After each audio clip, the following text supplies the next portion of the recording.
Hello everyone, welcome to Sprint UPSC. We are discussing class 10th NCERT Democratic Politics 2. हम हैं chapter 5 में popular struggles and movements. सो देखिए, अब तक हमने समझा है नेपाल और बोलीविया में किस तरह से स्ट्रगल्स और मूवमेंट्स हुए और कैसे उन्होंने डेमोक्रेसी को इस्टेब्लिश किया. नेपाल में री एस्टैब्लिश किया इनफैक्ट, एंड बोलीविया में डेमोक्रेसी पे चेक रखा और उसको सही रास्ते पे लेकर आए. आज हम समझेंगे प्रेशर ग्रुप्स एंड मूवमेंट्स के बारे में. हमने देखो ये समझ लिया था कि किसी भी ये मूवमेंट्स में, पॉपुलर स्ट्रगल्स में, सिर्फ और सिर्फ बिग पॉलिटिकल पार्टी, पार्लियामेंट या फिर गवर्नमेंट का हाथ नहीं था. इसमें बहुत सारे और भी एक्टर्स थे जो कि इन्वॉल्व थे. So we are going to discuss about those pressure groups and movements. ठीक है, आज हम पढ़ेंगे sectional interest groups and public interest groups. आगे वाले सेशंस में, नेक्स्ट सेशंस में हम movement groups and their influence we will try to discuss. So देखिए, प्रेशर ग्रुप्स होते क्या हैं? प्रेशर ग्रुप्स होते क्या हैं? देखिए, ये इस तरह के ऑर्गेनाइजेशंस होते हैं जो कि गवर्नमेंट की पॉलिसीज को इन्फ्लुएंस करने की कोशिश करेंगे. प्रेशर नाम है, प्रेशर दिया हुआ है, तो प्रेशर किस पर इन्फोर्स करेंगे? ऑफ कोर्स गवर्नमेंट पे. जो भी आपकी रूलिंग गवर्नमेंट होगी उसको किसी चीज़ के लिए प्रेशराइज करेंगे, उनकी पॉलिसीज़ को किसी चीज़ के लिए प्रेशराइज करेंगे. ठीक है, but unlike the political parties, pressure groups do not aim to directly control or share the power.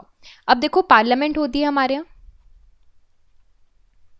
ठीक, पार्लियामेंट में होते हैं बहुत सारे हमारे इलेक्टेड रिप्रेजेंटेटिव्स.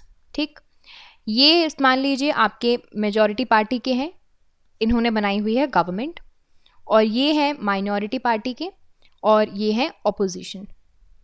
ठीक है, गवर्नमेंट और ऑपोजिशन आपस में मिलकर पार्लियामेंट में जो भी लॉ निकलेगा उसको पास करेंगे. क्या कर रहे हैं यहाँ पे? Power sharing. राइट, कोई भी लॉ निकलेगा, वोट तो ये भी देंगे ना, ऑल्दो इनकी गवर्नमेंट बनी हुई है, लेकिन वोट तो ये भी देंगे. ठीक है, तो इस तरह से ऑपोजिशन भी प्रेशराइज करता है गवर्नमेंट को. There is no doubt on the making of the policies, but इसके पास पावर शेयरिंग है. बट जो अदर प्रेशर ग्रुप्स होते हैं, they do not have any intentions to control all of these things directly. They just create pressure from the outside. ठीक है, ये तब बनाए जाते हैं जब लोगों के पास कॉमन ग्रुप हो, कॉमन ऑक्यूपेशन हो, कॉमन इंटरेस्ट हो, कॉमन एस्पिरेशन हो, कॉमन ओपिनियन हो, तो आपस में मिलके ये एक तरह का ग्रुप बना लेते हैं जिनके कॉमन ऑब्जेक्टिव्स होते हैं. ठीक है, तो हमने पहले डिस्कशंस में भी समझा था that entities that are not quite in organisations, कुछ एंटिटीज़ होती हैं जो ऑर्गेनाइजेशंस नहीं होती हैं, सिर्फ एक पॉपुलर मास स्ट्रगल के लिए सिर्फ बन जाती हैं, आ जाते हैं, है ना. नेपाल का जो मूवमेंट था, that was called a movement for democracy. ठीक है, हम बहुत से वर्ड्स सुनते हैं ना, people's movement to describe many forms of collective action, जैसे कि बहुत से हमारे मूवमेंट्स हैं. नर्मदा बचाओ आंदोलन, movement for right to information, anti liquor movement, women's movement, environments के लिए तो बड़े मूवमेंट्स होते हैं, है ना. तो ये क्या है? ये एम बेस्ड मूवमेंट्स हैं, है ना. किसी पर्टिकुलर ऑब्जेक्टिव के लिए सारे लोग आपस में मिलके इसके खिलाफ लड़ते हैं. Like in interest groups, movement also attempt to influence politics rather than directly take part of the electoral competition. Pressure group समझ गए आप किस चीज़ के लिए होते हैं? इनके पास कोई कॉमन ऑब्जेक्टिव होगा, ऑक्यूपेशन होगा, जैसे कि for example labour union pressure group है क्योंकि इनके पास सेम ऑक्यूपेशन है. समझ गए. फिर आ रही है बात किसकी? मूवमेंट्स की. मूवमेंट ग्रुप क्या होते हैं? मूवमेंट ग्रुप किसी मूवमेंट पे बेस्ड होते हैं. ठीक है, ये भी इन्फ्लुएंस करेंगे पॉलिटिक्स को, लेकिन डायरेक्ट इन्फ्लुएंस इनका भी नहीं होगा, है ना. इलेक्टोरल कॉम्पिटिशन में पार्टिसिपेट नहीं करेंगे. बट इंटरेस्ट ग्रुप्स की तरह मूवमेंट के पास थोड़ा लूज ऑर्गेनाइजेशन तो होता है. मूवमेंट जैसे कि लेबर ग्रुप हो गया, इनके पास प्रॉपर कम्युनिटी है, ऑर्गेनाइजेशन है, आपस में काम करते हैं. मूवमेंट ग्रुप जैसे कि नर्मदा बचाओ आंदोलन के लिए आए हैं. अब हो सकता है कि इसमें आपस में जो नर्मदा रिवर है, रिवर के आसपास रह रहे लोगों को सबसे ज़्यादा इफेक्ट हो रहा हो, तो वही सबसे ज़्यादा लोग हों जो कि आ रहे हो. ऐसा होता नहीं है normally. I am just giving example कि यही लोग हैं जो कि सिर्फ इस पर्पज से आए हैं नर्मदा बचाओ आंदोलन के. इनके ऑक्यूपेशंस अलग हो सकते हैं, इनके इंटरेस्ट अलग हो सकते हैं, लेकिन रिवर बचानी है इनको. ठीक है, रिवर में पोल्यूशन जो हो रहा है वो बचाना है है ना, और उसमें जो एनक्रोचमेंट हो रहा है उसको बचाना है, इसीलिए इस पर्पज से वो आए हैं, ठीक है। इसी वजह से यहाँ पर थोड़ा एक लूप होल हो जाता है, क्या कि जो डिसीजन मेकिंग होगा वो बहुत ज़्यादा इनफॉर्मल होगा और इनफ्लेक्सिबल होगा, क्योंकि एक ऑर्गेनाइजेशन नहीं है ये, वो बहुत ज़्यादा स्पॉन्टेनियस चीज़ों पे ज़्यादा डिपेंड हो जाते हैं, मास पार्टिसिपेशंस पे, इन इंटरेस्ट ग्रुप पे।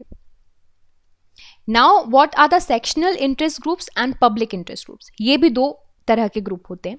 सो देखिए, यूजुअली इंटरेस्ट ग्रुप्स क्या करते हैं, किसी भी चीज़ को प्रमोट करेंगे, अपने इंटरेस्ट को प्रमोट करेंगे किसी पर्टिकुलर सेक्शन के या फिर ग्रुप के या फिर सोसाइटी के, सिर्फ अपने इंटरेस्ट पे काम करते हैं।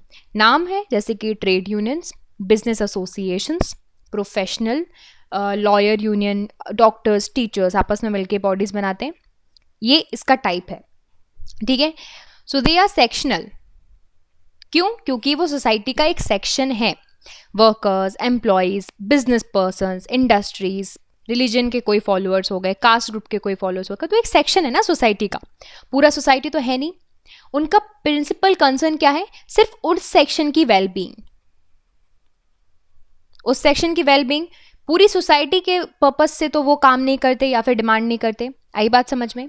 समटाइम्स ये जो ऑर्गेनाइजेशंस हैं, they are not all about representing the interest of one section of the society, but वो कॉमन चीज़ों को रिप्रेजेंट करेंगे, कॉमन इंटरेस्ट को बोलेंगे, जनरल इंटरेस्ट पे बात करेंगे, उनके ऊपर डिफेंड करेंगे। और ये जो सोसाइटी के मेंबर्स हैं, they may not benefit from the cause that organization represent.